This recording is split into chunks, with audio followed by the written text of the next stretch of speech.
The storm arrived without warning. High above the quiet valley of northern Pakistan, the sky flashed with strange violet lightning. Shepherds in the distant hills would later say the clouds looked alive, swirling like a giant eye watching the earth. But the only person close enough to see what really happened was Arman Khan, a wildlife photographer who had come to the mountains to escape the noise of the city. He was setting up his camera near a river when the sky suddenly split open. A streak of blue fire tore through the clouds and slammed into the forest on the opposite hillside. Arman froze. "That was not a meteor," he whispered. His curiosity won over his fear. Grabbing a flashlight and his camera bag, he began hiking toward the crash site. The forest smelled of burned metal as he climbed higher. Trees were snapped like matchsticks. The ground was scorched black. And in the center of the destruction lay something impossible. Spacecraft. It was half buried in the earth, shaped like a silver shell, glowing faintly with pulses of light that moved across its surface like veins. Arman's heart pounded. Aliens. The craft's hull cracked open with a hiss. Arman stepped back instinctively, raising his flashlight. A figure emerged. She was tall, taller than any human woman, with pale blue skin that shimmered under the light. Her eyes were large and luminous, reflecting the stars above. Long silver strands of hair floated around her shoulders like threads of light. She stumbled forward, then collapsed. Arman ran toward her. "Hey! Can you hear me?" Her skin was cold, but she was breathing. Strange symbols glowed faintly across the suit covering her body. Then Arman noticed something else. Behind her, inside the broken craft, lay another figure. It was motionless. Arman stepped closer. The alien male, if that's what he was, had clearly been injured during the crash. His body was still, and the glow around his suit had faded. The woman stirred. Her glowing eyes opened slowly. She looked at Arman, confused, frightened. Then she looked toward the ship. Her gaze found the lifeless body. A sound escaped her throat, soft and haunting like a song breaking apart. Arman didn't need to understand her language to know what it meant. She had just realized her mate was gone. Arman carried the injured alien woman to his small cabin deep in the forest. He wasn't sure if helping her was a good idea, but leaving her alone in the wreckage felt wrong. For 2 days she slept. Arman kept checking on her, unsure whether she would wake up, or whether the government would somehow discover what had happened. On the third morning, he found her sitting upright on the bed. She was studying the room carefully.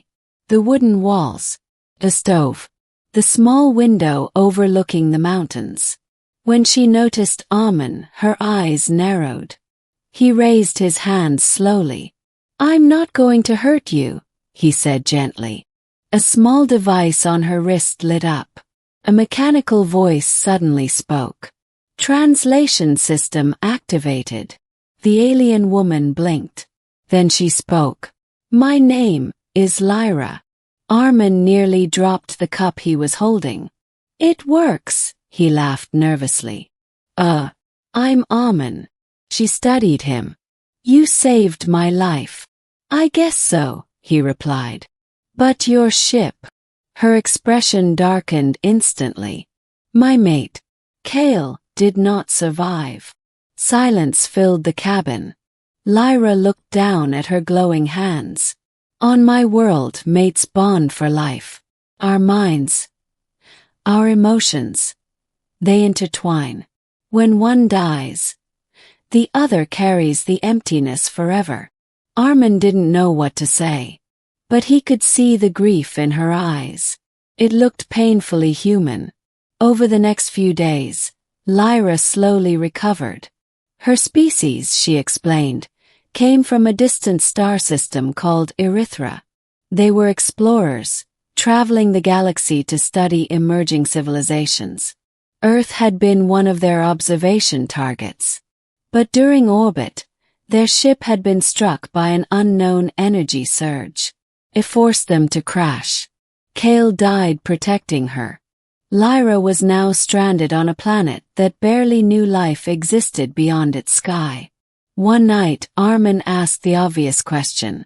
"Can you fix your ship?" Lyra shook her head.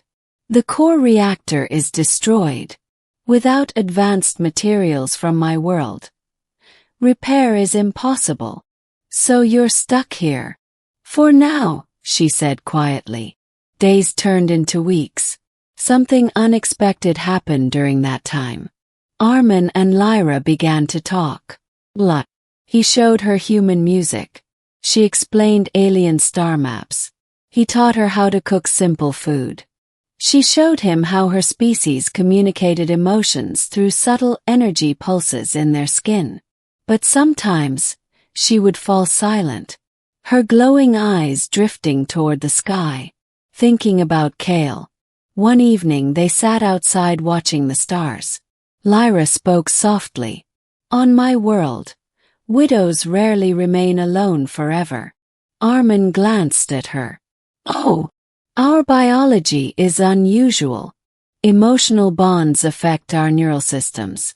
Without connection, our minds slowly deteriorate."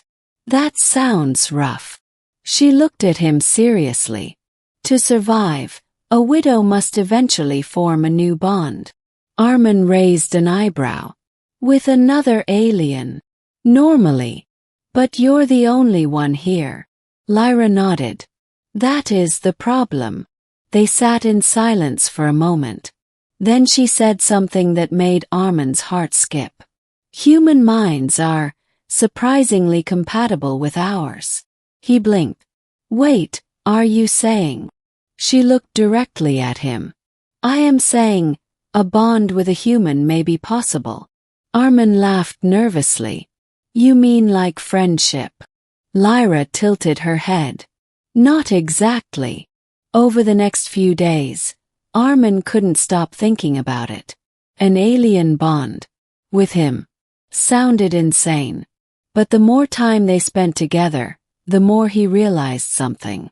Lyra wasn't just an alien. She was kind, curious, lonely, and strong enough to cross the stars. One night, a meteor shower lit up the sky above the mountains. Lyra stood outside watching the streaks of light. "Beautiful," she whispered. Armin joined her. "Yeah, we get these every year." She turned to him. "My species believes meteors are memories of dead stars, reminding the universe that nothing truly disappears." Armin smiled. "That's a nice way to think about it." Lyra hesitated. Then she stepped closer. "Our bonding process requires consent from both minds," she said softly. "It is not forced. And what happens if we do it? Our emotions connect. Our thoughts partially synchronize. It creates companionship. Forever." "Yes." Armin looked at the sky.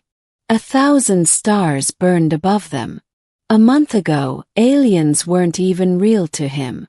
Now one stood beside him asking to share a life. "Lyra," he said carefully, "I'm just a guy who takes pictures of birds. You are also the man who saved a stranger from another world." She extended her glowing hand. "And the man who helped a widow learn how to live again." Her skin shimmered faintly. Armin took a deep breath. Then he placed his hand in hers. For a moment nothing happened. Then warmth spread through his mind like sunlight. Images flashed. Alien oceans. Purple skies. Two figures flying together among distant stars. "Oh, Lyra. Love. And now. Oh." Lyra smiled gently. "Our bond is forming." Armin felt something new inside his mind. Quiet presence. Her presence. He laughed softly. "Well, I guess my life just got a lot more interesting." Lyra looked up at the stars again. Perhaps one day, she said, we will build a new ship and go to your world. Yes, Armin grinned. First alien-human couple in the galaxy. Lyra squeezed his hand. Not just a couple. What then? She smiled. A new beginning. And far above them, the stars seemed to shine a little brighter, as if the universe itself approved.